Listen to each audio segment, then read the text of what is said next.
जय जगन्नाथ जय श्रीराम समस्त को शुभ संध्या। दीर्घ पुणी 5-6 दिन पर पुणी आउ थे आसी आम बोलबम जेहेतु 23 तारीख दिन आम कैंप रोचे नराज ब्रिज पाखे।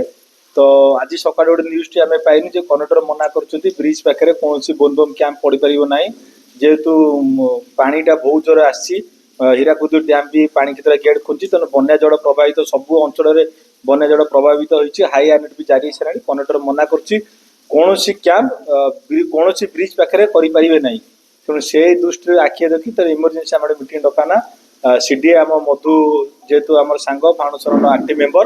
घरे मीटिंग टी डकाना तो मीटिंग पास है जेहेतु गवर्नमेंट मना कर ब्रिज पाखे कौन कैंप पड़ पार ना तेणु आम चेष्टा करूँ कैंप जो होता ना से गोटे 2 किलोमीटर आगू जाकि कौन गोटे भल जगह सुखना जगह जो पा कि कौन अपरिस्कार परिस्थिति न सृष्टि हो पार से भाई जगह आम कैंप टी करूँ। मोर दृढ़ विश्वास आपण मैंने जमी आम सागर सहयोग करते से आगू भी सहयोग करेंगे कि डरवा ना कि भांगी जावा ना कैंप टी नराज ब्रिज मोर होता से गोटे 2 किलोमीटर किसी आगे जीव यहाँ आम भल होती जेहेतु गवर्नमेंट नियम सर्वसाधारण समस्त